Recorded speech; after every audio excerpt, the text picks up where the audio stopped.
نحمده ونصلي ونسلم على رسوله الكريم أما بعد فأعوذ بالله من الشيطان الرجيم بسم الله الرحمن الرحيم ذلك بأن الله نزل الكتاب بالحق وإن الذين اختلفوا في الكتاب لفي شقاق بعيد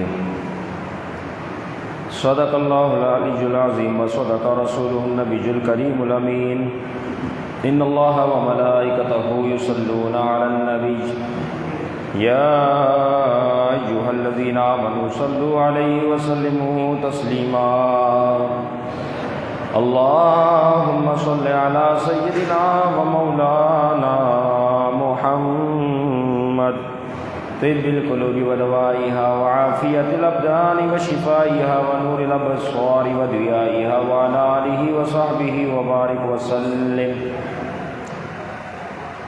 اللہ جل جلالہ واتم برہانہ وعظم شانہ کے حمد و ثنا سرکار فخر کائنات قائد المرسلین خاتم النبیین احمد مصطفیٰ جناب محمد مصطفیٰ صلی اللہ تعالیٰ علیہ وسلم کی بارگاہ میں درود و سلام کا نذرانہ پیش کرنے کے بعد اس رب ذوالجلال کا کروڑا احسان کی اس کی دیوی توفیق سے الحمدللہ درس قرآن کی اس مقدس بابرکت محفل میں ہم حاضر ہیں۔ اللہ رب العزت ہم سب کی حاضری کو اپنی بارگاہ میں قبول فرمائے اور قرآن مجید کے نور سے ہم سب کے قلب کو منور فرمائے۔ آیت نمبر 176 سورۃ البقرہ دوسرا پارہ، میرا رب ارشاد فرماتا ہے ذالک بأن اللہ نزل الکتاب بالحق، یہ اس وجہ سے ہوا کہ بے شک اللہ رب العزت نے کتاب کو حق کے ساتھ اتارا، وَإِنَّ الَّذِينَ اخْتَلَفُوا، اور بے شک وہ لوگ جنہوں نے اختلاف کیا، لفی شقاق بعید، تو وہ دور کی مخالفت کرنے والے ہیں، بہت دور کے جھگڑالو ہیں یا بہت دور کے ضدی ہیں۔ اس آیت مبارکہ میں اللہ رب العزت نے اپنی کتاب کی شان کو بیان فرمایا کہ یہ کتاب حق کے ساتھ اتاری گئی۔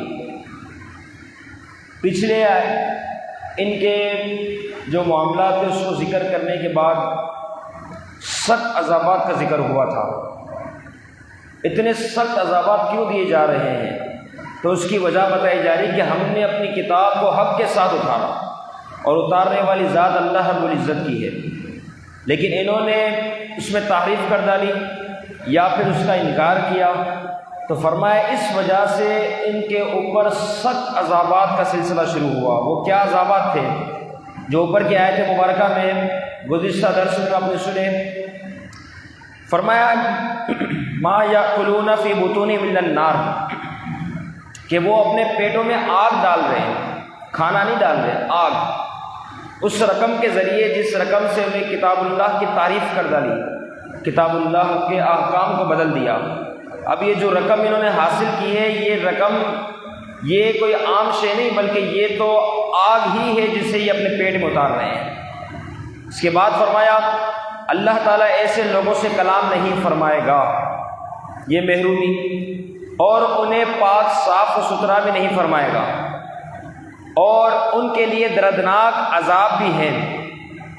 اور یہی وہ لوگ ہیں جنہوں نے ہدایت کو دے کر گمراہی کو خریدا ہے، مغفرت کو دے کر عذاب کو خریدا ہے، اور یہی وہ لوگ ہیں جن کے لیے صرف آگ ہی آگ ہے۔ تو فرمایا یہ سارے سخت عذابات جن کو ایک ایک کر کے گنوایا گیا، فرمایا کس وجہ سے؟ ذالک بأن اللہ، یہ اس وجہ سے کہ نزل الکتاب بالحق، اللہ رب العزت نے اپنی کتاب کو حق کے ساتھ اتارا، تو ان لوگوں نے انکار کیا۔ اب بیماریاں جو ہے، انسان کی بیماریاں بظاہر جو ہے وہ عارضی ہے، فانی ہے، اصلی، ازلی اور ابدی نہیں۔ مثال کے طور پر انسان کی جسمی بیماریاں،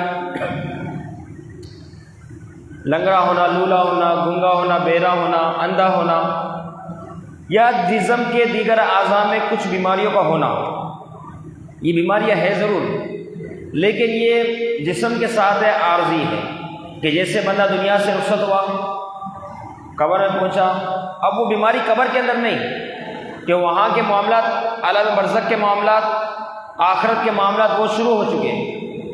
تو وہ جو پہلے بیماریاں تھیں وہ دنیا کے اعتبار سے تھی، جسم کے اعتبار سے تھی، اب یہاں وہ سلسلہ نہیں۔ تو یہ بیماریاں عارضی ہیں، فانی ہے، ختم ہونے والی شے، لیکن جو بیماری دل اور روح کو پہنچ جائے، دل اور روح کو جو بیماری پہنچ جائے وہ ابدی بھی ہے، ہمیشگی والی ہے، دنیا میں بھی تھی، قبر میں بھی ہے، آخرت بھی اس کے ساتھ ہے۔ مثال کے طور پر عقیدے میں خرابی، اسلام سے دور، کفر کی حالت پر رہنا، اور دوسری صورت مسلمان مومن رہنا۔ اب یہ ایسا سلسلہ ہے، یہ روح اور دل کے ساتھ ایسی چپکی ہوئی شے ہے، ایسی لگی ہوئی چیز ہے کہ یہ کفر ہونا یا مسلمان ہونا، اب یہ کفر پر ہے یا مسلمان ہے، یہ اس کے ساتھ قبر میں بھی یہ چیز جائے گی، اور اسی چیز کی اگر ایمان والا ہے تو اس کی برکت آخرت میں پائے گا۔ اگر کفر پر رہا، بد عقیدیوں کی وجہ سے، بد اعمالیوں کی وجہ سے، عقیدہ خراب ہونے کے اعتبار سے، تو اب یہ چیز اس کے لیے قبر میں بھی ہے۔ جس عقیدے پر دنیا میں تھا قبر میں بھی ہے، مسلمان تھا دنیا میں تو قبر میں بھی ہے، کافر تھا دنیا میں تو قبر میں بھی ہے۔ تو یہ ایسی بیماریاں ہیں، کفر کی حالت یا پھر ایمان پہ رہنا ایسا نور ہے کہ یہ روح و جسم کے ساتھ، روح و دل کے ساتھ اس طریقے سے جڑے ہوئے ہیں کہ اس کا تعلق قبر میں جانے کے بعد بھی ہے، آخرت میں بھی ہے، اور بروز محشر بھی ہے، اور آگے آگے جتنی منزلیں سب کے ساتھ ہیں۔ اسی وجہ سے کافر پر عذاب ہے ہمیشگی کا، حالانکہ دنیا پہ کفر پر تھا، لیکن مرنے کے بعد چونکہ روح اور دل کے ساتھ یہ جمع ہو گئے، اس وجہ سے اب آخرت میں بھی اس کے ساتھ ہی ہے۔ مسلمان کے لیے رحمتیں ہیں، کیونکہ وہ دنیا میں بھی اچھے اعمال اور رب کو راضی کیے ہوئے تھا، اس وجہ سے قبر میں بھی راحت و سکون ہے، آخرت میں بھی راحت و سکون ہے، جنت بھی اسی کی ہے۔ تو اس قسم کے معاملات ہیں۔ تو ان یہود و نصارہ کے حوالے سے جنہوں نے کتاب اللہ میں تعریف کر دی، تو یہ بیماریاں ان کو ایسی روح جسم کے ساتھ، دل کے ساتھ چمٹ گئی کہ جس طریقے سے دنیا کا معاملہ ان کا خراب رہا، آخرت بھی انہیں کی خراب ہے۔ تو اس وجہ سے سخت عذابات دیے جا رہے ہیں۔ فرمایا ذالک بان اللہ، بے شک اللہ رب العزت نے نزل الکتاب بالحق، کتاب کو حق کے ساتھ اتارا۔ اب اس کتاب سے مراد اگر توریت شریف لی جائے تو معنی یہ ہوگا کہ انہوں نے توریت شریف میں تحریف کر ڈالی، اس کو بدل ڈالا۔ اگر اس کتاب سے مراد کتاب اللہ لی جائے، قرآن مجید، تو اب معنی یہ ہوگا کہ انہوں نے کتاب ہی کا انکار کر دیا، کتاب ہی کے منکر ہو گئے۔ تو پھر سخت عذابات کا ان کا سلسلہ ہے۔ آگے فرمایا الکتاب بالحق، حق کے ساتھ۔ کتاب سے مراد اگر قرآن مجید لیا جائے اور حق سے مراد رسول اکرم صلی اللہ تعالی علیہ وسلم کی ذات مراد لی جائے، درمیان میں ہے با آتا ہے الصاق کے لیے بھی، الصاق کا معنی ہوتا ہے ملانا۔ اب کیا معنی ہوا؟ نزل الکتاب بالحق، وہ ذات جس نے اس کتاب کو اتارا اپنے حبیب علیہ الصلوۃ والسلام پر، تو لہٰذا وہ کتاب اپنے حبیب سے ملا دی۔ اگر با الصاق والا معنی کیا جائے اور حق سے مراد رسول اکرم کی ذات کو لیا جائے، تو ہم نے کتاب اپنے محبوب کے ساتھ ملا کر اتاری۔ مطلب کیا ہوگا؟ جہاں پر محبوب ہے وہاں پر کتاب ہے، اور جہاں پر کتاب ہے وہاں پر محبوب ہے۔ گویا کہ اب یہ معنی نکل جائے گا۔ جس طریقے سے آپ دیکھیں کہ سورج ہے تو اس کی روشنی ہے، اور جہاں یہ روشنی پائی جائے گمان فوراً سورج کی طرف۔ اسی طرح جہاں آگ ہے وہاں اس کی گرمی ہے، اور جہاں گرمی پائی جائے، دھواں ہے، تپش ہے، گرمائش ہے بہت زیادہ، تو وہاں آگ کا تصور آتا ہے۔ فرمایا بیائی اسی طریقے سے جہاں پر محبوب ہے وہاں کتاب اللہ ہے، اور جہاں پر کتاب اللہ ہے وہاں پر محبوب ہے۔ یہی فرمایا کہ الکتاب بالحق، کہ ہم نے محبوب علیہ الصلوۃ والسلام کے ساتھ کتاب کو ملا دیا، کہ پیارے محبوب علیہ الصلوۃ والسلام عربی میں ہے، آپ کی زبان عربی ہے، تو ہم نے کتاب اللہ کو بھی عربی میں نازل کر دیا۔ پیارے محبوب اگر مکے میں ہے تو وہاں پر جو وہی نازل بھی ہم نے انہیں مکی صورتیں بنا ڈالا، اور پیارے محبوب علیہ الصلوۃ والسلام مدینہ المنورہ میں تشریف فرما ہے، اب جو آیتیں نازل ہو رہی ہے، جو صورتیں نازل ہو رہی ہے، ہم نے ان صورتوں کو مدینہ المنورہ یعنی مدنی بنا دیا۔ تو یہ الکتاب بالحق سے فائدہ حاصل ہو رہا ہے کہ وہ کتاب ایسی جو پیارے محبوب علیہ الصلوۃ والسلام کے ساتھ ہم نے اس کتاب کو جوڑ دیا، تو اس کتاب کی یہ شان ہے۔ بہرحال وَإِنَّ الَّذِينَ اخْتَلَفُوا، اور بے شک وہ جنہوں نے اختلاف کیا۔ یہ اختلاف کیا تھا؟ کیوں انہوں نے اختلاف کیا؟ کچھ لوگوں نے تو کہا قرآن مجید شعر ہے، کچھ نے کہا قرآن مجید کہانت ہے، کچھ نے کہا قرآن مجید جادوگری ہے، الیاذ باللہ، ایسے ایسے کہنا شروع کر دیا۔ فرمایا انہوں نے اختلاف کیا۔ اب اصل بات ہے جس ہستی پر قرآن مجید نازل ہوا اسی کا اعتبار کر لیتے، اس کے بارے میں اچھا گمان رکھتے، اس کے بارے میں اچھا عقیدہ رکھتے، تو تمہیں کتاب اللہ کوئی ہلکی شے محسوس نہ ہوتی، بلکہ تم سمجھ جاتے کہ یہ رب کا کلام ہے۔ کس طرح کہ ان یہودیوں، نصاریوں، کفار اور مشرکوں نے جب آپ علیہ الصلوۃ والسلام کو شاعر کہا تو قرآن مجید کو شعر کہنا شروع کر دیا۔ جب ان لوگوں نے آپ علیہ الصلوۃ والسلام کو کاہن کہا تو قرآن مجید کو کہانت کہنا شروع کر دیا، اور جب ان لوگوں نے آپ علیہ الصلوۃ والسلام کو ساحر کہا تو قرآن مجید کو جادوگر کہنا شروع کر دیا، الیاذ باللہ۔ لیکن جن لوگوں نے پیارے محبوب علیہ الصلوۃ والسلام کو اللہ کا حبیب کہا، انہوں نے کتاب اللہ کو اللہ کا کلام کہنا شروع کر دیا۔ تو یہ جس ہستی پر کتاب اللہ کا نزول ہو رہا ہے اسی کا اعتبار ہے کہ اس کے بارے میں تمہارا گمان کیا ہے۔ اگر تمہارا گمان اچھا ہے تمہیں کتاب اللہ نور ہی نور نظر آئے گا، اور اگر تمہارا گمان فاسد ہے، عقیدے میں فساد ہے، تو اب تم قرآن مجید میں اختلاف کرو گے، قرآن مجید کے بارے میں غلط غلط باتیں کہو گے۔ تو یہی فرمایا وَإِنَّ الَّذِينَ اخْتَلَفُوا، کہ بے شک وہ لوگ جنہوں نے اس میں اختلاف کیا، فی الکتابی، کتاب میں، لفی شقاق بعید، وہ دور کی گمراہی میں ہے، دور کے جھگڑالو ہے، دور کے، ایک ہوتا ہے قریب کا، ایک ہے دور کا۔ شقاق جھگڑنا، جھگڑا کرنا، مخالفت کرنا۔ اب قریب اور دور، قریب وہ مخالفت ہے جس میں صلح ہو جاتی ہے، قابل صلح، اور دور کی وہ مخالفت ہے جس میں کبھی صلح نہیں ہو سکتی، نا قابل صلح نہیں ہو سکتی اس میں۔ تو فرمایا یہ شقاق بعید سے مراد یہ ہے کہ یہ دور کے جھگڑالو ہے، کہ ایسے جھگڑالو ہے جس سے صلح بھی نہیں ہو سکتی، صلح بھی ممکن نہیں کہ صلح کر لی جائے۔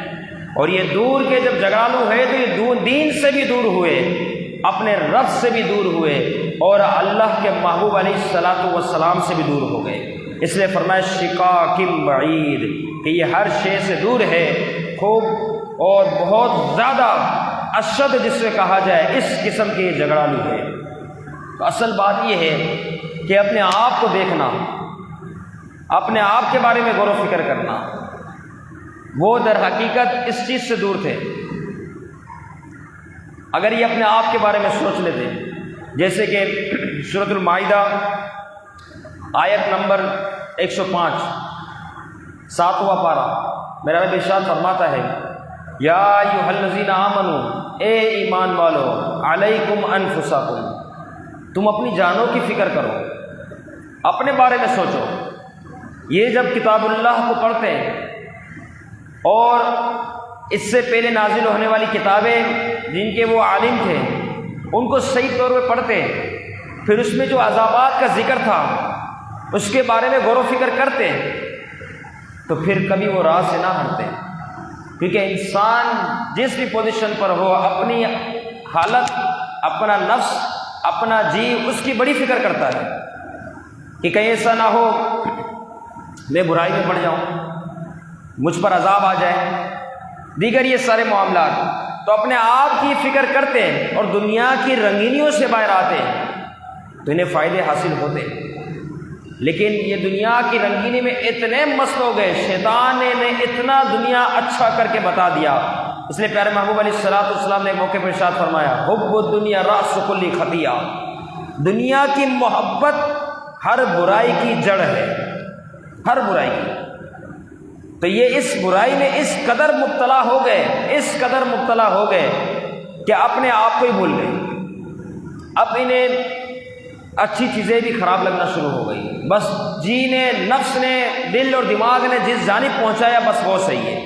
پڑھتے تھے اللہ کے کلام کو، لیکن کلام پڑھنے کے باوجود بھی اپنے خیالات کو شامل کرتے تھے، اور اس وجہ سے انہوں نے تحریف کر ڈالی۔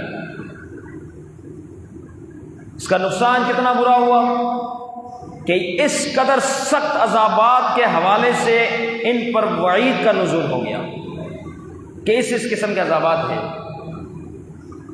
حضرت اسرافیل علیہ السلام کے سامنے لوح محفوظ کو کھولا گیا، آپ کی اس لوح محفوظ کے اوپر آپ کی نظر پڑ گئی، جیسے اس کا صفحہ کھلا آپ نے دیکھ لیا تو کیا دیکھتے ہیں کہ ایک بندہ ایسا ہے جس نے 80,000 سال تک عبادت کی ہے، 80,000 سال تک اللہ رب العزت کی عبادت کی، لیکن آگے جب اس لوح محفوظ کا حصہ پڑھا گیا تو وہ دیکھ کر حضرت اسرافیل علیہ السلام جو سور پھونکیں گے، مقرب فرشتے، 4 مقرب فرشتوں میں ایک یہ بھی عظیم و بہت بلند و بالا حیثیت رکھنے والے فرشتے، اب انہوں نے جب اس کا اینڈ پڑھا اس شخص کا کہ وہ اللہ رب العزت کی رحمت سے دور ہوا، اللہ رب العزت کے غضب میں گرفتار ہوا، اللہ رب العزت کی لعنت کا مستحق ہوا، حالانکہ 80,000 سال تک اس نے عبادت کی، اسرافیل علیہ السلام زاروں قطع رونے لگے۔ دیگر فرشتوں جو تھے وہ جمع ہوئے، ان کو اسرافیل علیہ السلام نے بتایا، وہ بھی رونے لگے۔ ہر فرشتہ یہ سمجھنا شروع ہو گیا کہیں ایسا تو نہیں کہ یہ ہم ہی ہیں، کہیں ایسا تو نہیں کہ ہماری بات ہو رہی ہے۔ زاروں قطع رونے لگے، خوف خدا کا اس قدر معاملہ، اس قدر فرشتوں نے رونا شروع کیا، حالت ان کی ایسی ہو گئی۔ پھر انہوں نے آپس میں مشورہ کیا کہ ہم ایک مقرب ہے جو اللہ رب العزت کی بہت عبادت کرتا ہے، ہم اس کے پاس جاتے ہیں اور اس سے دعا کراتے ہیں۔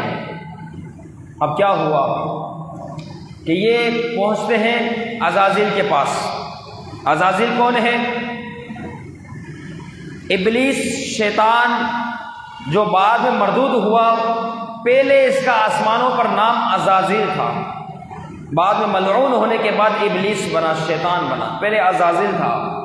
تو یہ سارے فرشتے روتے ہوئے عزازیل کے پاس پہنچتے ہیں اور کہتے ہیں کہ آپ دعا کیجئے، ہم نے لوح محفوظ پہ اس طرح دیکھا ہے۔ اسرافیل علیہ السلام کی جب یہ بات سنی کہ اچھا 80,000 سال تک عبادت کرنے والے پر اللہ کی لعنت اور وہ رحمت سے دور اور غضبناک ہو رہا ہے میرا رب، ایسا سنگین معاملہ۔ اب اس نے کیا کیا، اس عزازیل نے، جو اس وقت عزازیل تھا، اس نے دعا کی، اے اللہ تیرے جو فرشتے ہیں، لفظ سنیے گا، تیرے یہ جو فرشتے ہیں تیرے مقرب ہیں، تو نے انہیں اپنا قرب دیا ہے، انہیں اپنے غضب سے بچا اور ان پر اپنا خاص رحم و کرم کا نزول فرما اور انہیں اپنے عذاب سے محفوظ فرما۔ کس کے لیے دعا کی؟ سب کے لیے، سارے فرشتوں کے لیے، جو جماعت آئی تھی اس پوری جماعت کے لیے، اپنے آپ کو شامل نہیں کیا، حالانکہ اس وقت عزازیل تھا۔ تو تقدیر کا معاملہ ایسا ہوا، لوح محفوظ پہ لکھا ہوا ایسا ہوا کہ یہ تو خود عزازیل کے بارے میں آ رہا تھا، لہٰذا یہ سارا کا سارا معاملہ اس عزازیل جو آج کے دور میں اور جسے ابلیس و شیطان کہا جاتا ہے اس کے اوپر پڑ گیا۔ نتیجہ کیا نکلا کہ اپنے آپ کو بھلا کر دوسروں کے لیے دعا کرنا، اپنے آپ کو خیر سے دور رکھ کر رحمتوں برکتوں سے دور رکھ کر، عبادتوں سے دور رکھ کر دوسروں کو نصیحت کرنا، تو یہ معاملہ کتنا برا ہے، کتنا سنگین ہے کہ شیطان اس موقع پر جب دعا کی تو کیا کہتا ہے عزازیل کہ فرشتوں پر رحم فرما، فرشتوں کو عذاب سے محفوظ فرما، فرشتوں کو اپنے غضب سے بچا، اپنا ذکر ہی نہ کیا، مردود ہو گیا، ملعون ہو گیا۔ آپ علیہ الصلوۃ والسلام معصوم، بلکہ معصوموں کے بھی سردار، لیکن جب دعا کرتے تو سب سے پہلے اپنے لیے دعا کرتے ہیں، اپنا سلسلہ، اپنا نام، اپنا ذکر کرتے ہیں اللہ رب العزت کی بارگاہ میں۔ اس لیے ایک حدیث مبارکہ میں آیا کہ آپ علیہ الصلوۃ والسلام نے فرمایا میں ہر روز 70 سے بھی زیادہ استغفار کرتا ہوں رب کی بارگاہ میں، حالانکہ گناہ کا تصور بھی نہیں۔ تو نتیجہ یہ نکلا سب سے پہلے دعا کی جائے کہ بندہ اپنے آپ کے بارے میں دعا کرے، اللہ ہمارے گناہوں کو معاف فرما، میری بخشش و مغفرت فرما، پھر اس کے بعد سب کے لیے دعا کرے، تو یہ دعا خیر و برکت والی ہوگی۔ یہ نہ ہو کہ دوسرے کے لیے دعا بندہ کرتا رہے، دوسروں کو واعظ و نصیحت کرتا رہے، اپنے آپ کو بھول جائے، اپنے آپ کو خیر سے محروم کر دے، تو یقیناً ایسے شخص کے لیے تباہ و بربادی ہے۔ تو یہ لوگ سخت جھگڑالو تھے، جھگڑا کرتے کرتے دین کی مخالفت میں اتنا دور ہو گئے کہ میرے رب نے فرمایا لفی شقاق بعید، یہ دور کے جھگڑالو ہے، اپنے رب سے بھی دور ہے، اللہ کے محبوب سے بھی دور ہے، کتاب اللہ سے بھی دور ہے، ہدایت سے بھی دور ہے، ہر رحمت و برکت والی شے سے یہ تمام لوگ دور ہے۔ اللہ رب العزت قرآن مجید کے نور سے ہم سب کے قلب کو منور فرمائیں، اور بد عقیدہ لگنے والے، بد عقیدہ جس قسم کے یہ لوگ ہیں، اللہ تعالیٰ ان تمام کے شر سے ہم سب کی حفاظت فرمائے، اور اپنے محبوب علیہ الصلوۃ والسلام کا سچا غلام بنائے، عشق رسول سے ہمارے سینوں کو معطر فرمائے۔ جن احباب نے شرکت کی مولا سب کی حاضری کو اپنی بارگاہ میں قبول فرمائے۔ وما